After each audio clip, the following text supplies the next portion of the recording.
Hi there, my name is Liz Saunders. I work as part of the Leadership Academy faculty, amongst other things, and have got a significant experience in my career in working in leadership development in the NHS. Hello, I'm Simon Bird. I'm also a member of the Leadership Academy faculty. And like Liz, work with organisations, teams and individuals around all things development. So Simon and I have put together 6 short explorations on different topics, and the idea of these is you get to hear us just having a chat about them and trying to work out between ourselves what we think the most helpful things are for you to hear. So hopefully they'll be an easy listen and you'll learn something along the way. That's our ambition, isn't it? Yes. So in this kind of conversation, I want to talk about an interest I've really developed in the last couple of years around neurosciences, neuro leadership. So like what is going on in our brains. And I'm really struck by it for a couple of reasons. I became interested in it for a couple of reasons. One is I'm really attracted to the idea that we're basically quite primitive. And we'd like to think we're in charge of our behavior all the time and we know what should be done. But if that was the case, why would that always happen? So I'm quite attracted to that idea. And I'm also attracted to the idea with our pandemic hat on, because I've certainly heard a lot of conversations from people, maybe I've said it myself, where people have said, I feel like this, or I did this, but I'm not quite sure why. And I'm really interested in that I'm not quite sure why. And that leads us to that takes us to this idea of what else is going on inside our brains that might take us towards some situations or away from other situations. Does that make sense? Yeah, it does. So I remember the time I got really interested in this, and I went to a conference and I saw this guy called David Rock speak, and he was talking about a book that he had recently published called Your Brain at Work. Great book, thoroughly recommend it.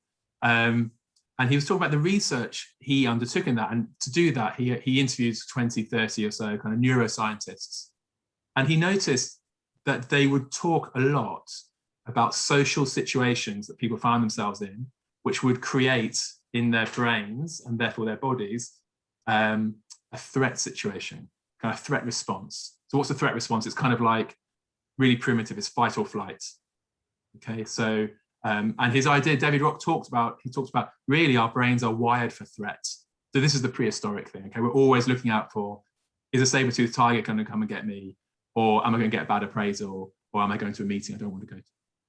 Okay, so he talked about this, and he wanted to cluster the kinds of scenarios into kind of a handy framework, and he created this framework called SCARF, SCARF, like thing you put around your neck.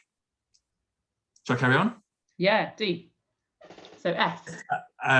So S, status. S for status. So what do we mean by status? Status is around maybe feeling undermined in relation to other people. So does that make sense if I say status? So what would that look like in the workplace? How might somebody's status be undermined? So if you had somebody, let's say that you've got a team meeting and there's a conversation happening there kind of in front of the rest of the team between maybe the two most senior people in the team, perhaps.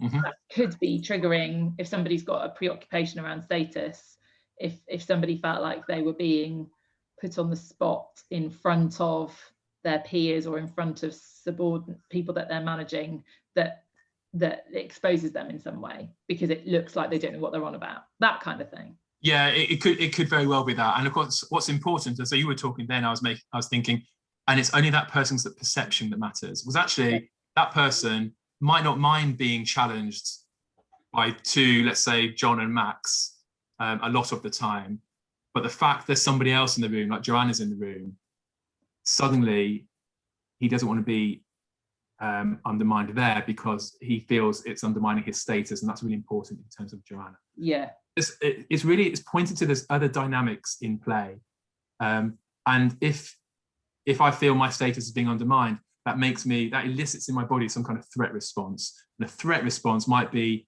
different for different people, but it could be fight, it could be flight, it could be just freeze. Okay, so when you say threat response, it's that feeling that your adrenaline's going and or is it the amygdala hijack? I'm losing my rational brain because I'm triggered by this thing. That's the kind of response you're talking about. Yeah, it's exactly that. And the key word there, you've got it, is adrenaline. So when we are experiencing a threat response, some adrenaline is being pumped into our system. Now, if it's a big shot of adrenaline, we do suddenly kind of, you could talk about the amygdala hijack, the amygdala, a tiny part of your brain that suddenly trumps all other rational behavior and might make me turn on you and say, why the hell are you talking like that? Yeah, okay, yeah. Like came out of nowhere. Yeah. So that's a threat response. It can be much milder, and it can be a much milder threat response is you feeling the adrenaline and feeling less able to contribute in the meeting. Yes, yeah. Okay. So there's kind of spectrum here of threat responses. So that's status. Okay. C. C is for certainty. Certainty here is how able you are to predict the future and what's going to happen next week. So this must be, at a macro level, anybody living in the UK in the last 12 months, but like certainty is a goner for now. So presumably we're all being challenged by this, or are you saying actually this would be affecting different people in different ways because for some people certainty is less of a thing?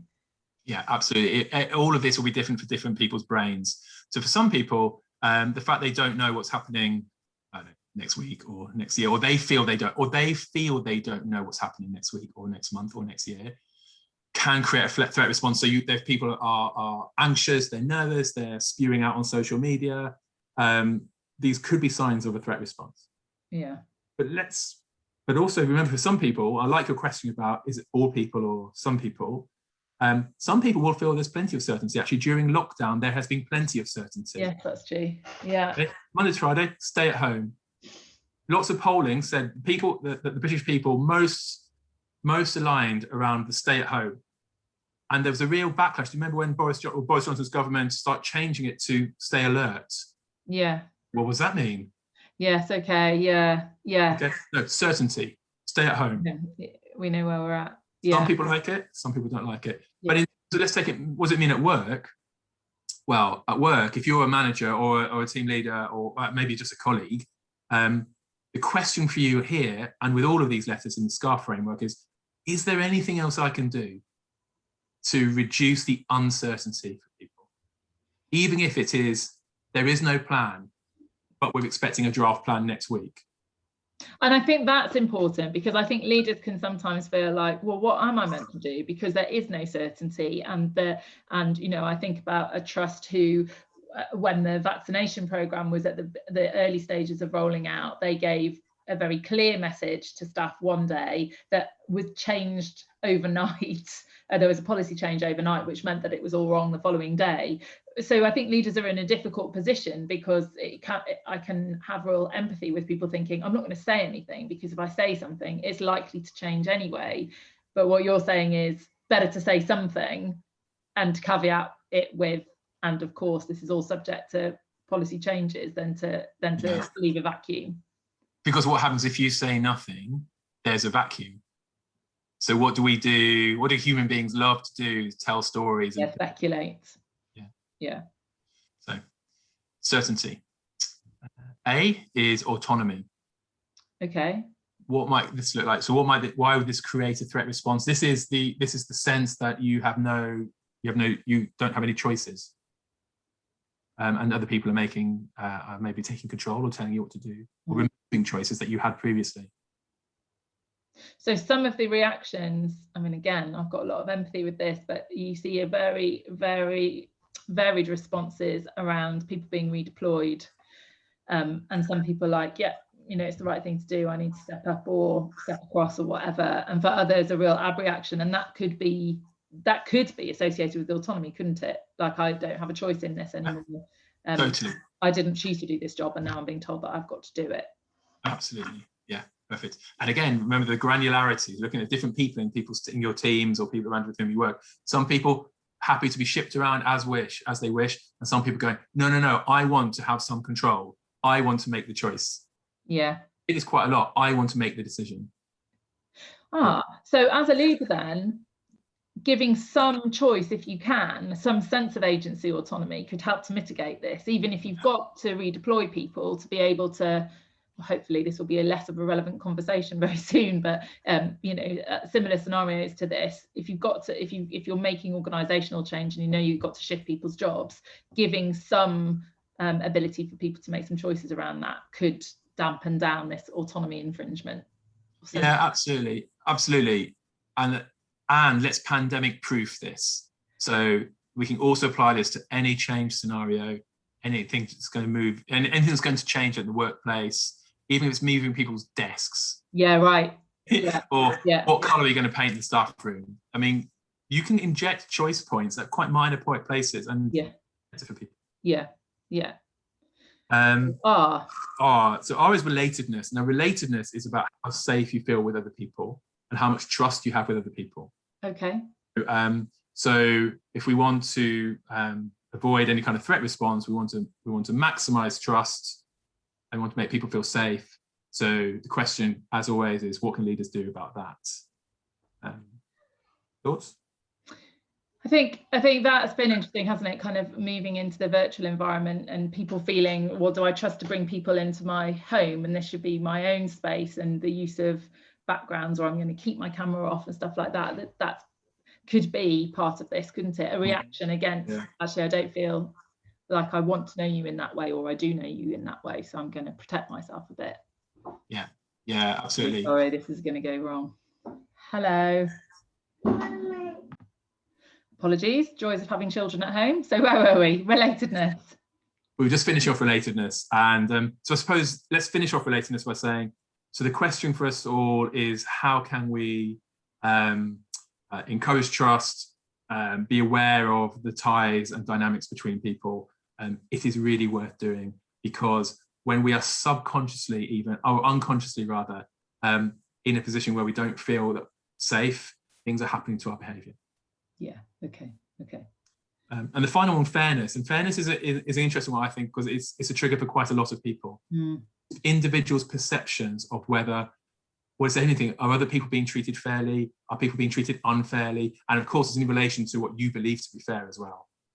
Yes, because that's interesting, isn't it? Because for some people, fair is everybody being given exactly the same treatment or the exact same offer, whereas for others, it should be according to their needs. That would be fair if some people get more and some people get less, but it doesn't, presumably it doesn't matter in this context. It's just if fairness is a big trigger point for me, then however I feel that it has been infringed is the important bit, is the bit that would trigger that fight flight response in me. Fight, flight, or freeze, or something will happen to your behavior. Yeah, may not be totally in control of. And I think so. I mean, that kind of brings us back across the whole model. So SCARF, SCARF.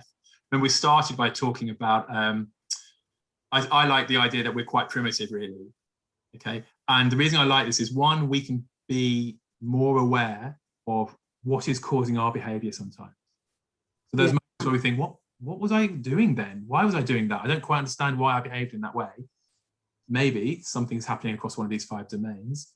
And also, if you're leading a team or working with other people and you're seeing behaviors, just think, is there anything I can do there that will help mitigate against any of these things?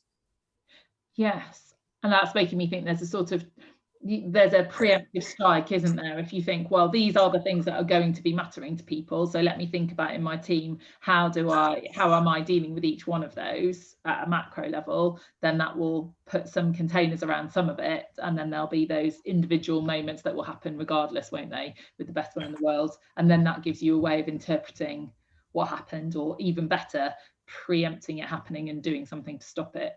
Yeah, exactly. And we're less pandemic proof again. Like I said, this is right now, we're at the end of we're somewhere in the pandemic, and change is not going to go away. So we're going to continue having to make sure people feel trusting with each other, that people feel secure, that people feel this uncertainty. We have to do all we can do to help them.